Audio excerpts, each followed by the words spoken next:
Ciao! Today we are in a little hamlet that is called Castel Rinaldi. And let me read to you what the target says. It's a medieval village built in 1160 by a certain Rinaldo, Duke of Calabria. He was part of the fief of the Arnolfi. Constantly part of the Guelph, Castel Rinaldi was often the center of infighting that marked the territory in the Middle Ages. You have to imagine that the whole Italian territory basically has been fighting for and making war for centuries. And that doesn't mean as a country, because it wasn't until quite recently in history, but every single village with the other village, a bigger territory with another territory, it was a mess. So what happened then is that in 1311 it was attacked by the Todi Ghibellines, who forced it into submission. Bad news. In the 15th century it passed under the rule of the powerful Atti family of Todi. The castle was built on a very unstable slope, and indeed around the first half of 1400 it was damaged by some landslides that greatly reduced the size of the castle. Pope Clement VII stopped at Castel Rinaldi when he was traveling in Umbria in 1532. So basically what we see here is a really authentic, ancient little hamlet, which obviously has seen renovations and restructurations over time, modifications during the centuries, but it's one of those little gems that is still inhabited by local people. And in here we are gonna find this truly amazing property. It's an old tower property, completely refurbished, completely renovated, and I'm excited to show it.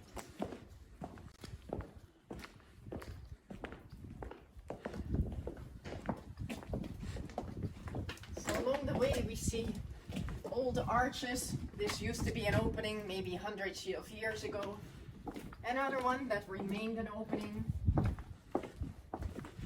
All different levels, different entrances, different houses. Old buttresses to give stability to the buildings. And here we turn the corner. Look at the amazing pavements that we have here in Italy. It's all travertine. To the left we have a church. To the right another alleyway. And this is where we are going. Are you ready, Stefano? Do you want to come and have a look?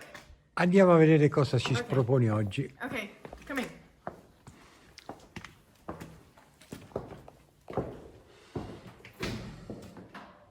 So look at this. Look at the height, look at the beams, look at the materials. Now you have to imagine that when the current owner started working here, there was little left apart from the walls, the outside walls of the building, and from where I am standing and even the floors below, you could actually look up and see the sky. So here they did a huge renovation, both structural and obviously aesthetical, and it turned out, in my opinion, to be a completely amazing home. So this level harbors the dining kitchen, and we have on this side the staircase to the bedrooms. To my left we have a bathroom. Where do we want to go first? First want to go downstairs? Sì. No? Okay. Yes. In the meantime, look at this wonderful archway as well. They used all the right materials, copto finishes, old bricks, stone, beautiful. Now we're gonna go downstairs and see what that has to offer.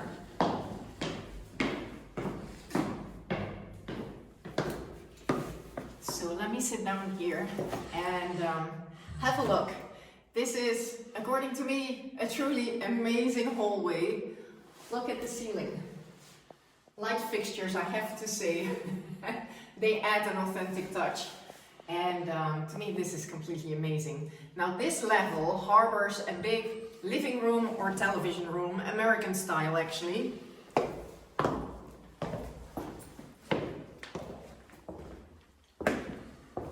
And as you can see, we have split units everywhere for heating and air conditioning. We have a big fireplace. and we have a big television, and another ceiling which is completely made to further down. Look at how spacious everything is, which is pretty amazing too for a tower, because towers normally are narrow and tight. Now this level harbors the locale tecnico, the boiler room, where we also have the space for the washer and the dryer. We have a sink, we have water storage, so that whole part is down here. Now we're going to go up. So while we go up, Stefan, come closer. Have a look up here. Here there's no drywall, there's no cheap stuff. It's all gorgeous wooden beams, bricks, authentic materials, and done in an excellent way. Now let's explore the bedrooms. Also, this landing is, as you can see, quite spacious.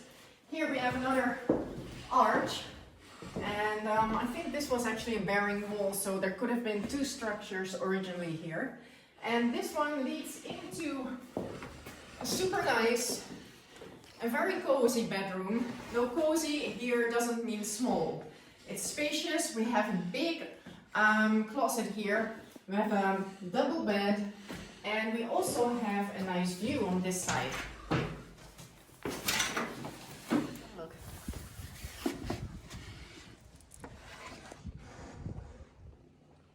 The Umbrian countryside in wintertime. Then we have the other bedroom at the front of the building. A different shape, nice, clean and cozy as well. Now look at the size of these beams, guys, they're huge. I can only imagine how that renovation has gone with a big crane holding in all these materials. Must have been very exciting. So it's very quiet here, very nice and calm.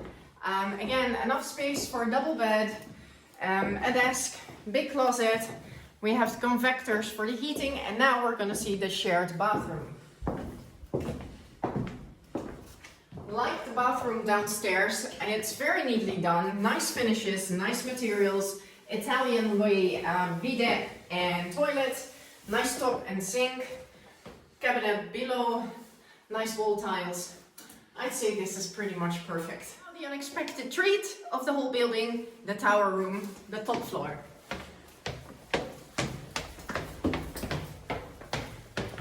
And here we have another room, huge, with windows on all sides, and an ensuite bathroom. Super nice. Again, look at that ceiling. Look at the walls. Plenty of space. View of old roofs and the fields. Bathroom.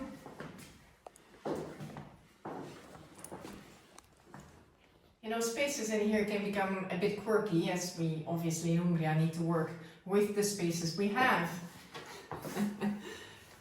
And everything is in here, and I have to say it's all completely perfect. Perfect home, and it's an exciting property.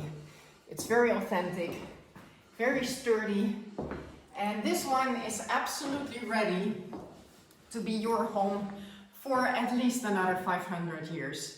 Cheers!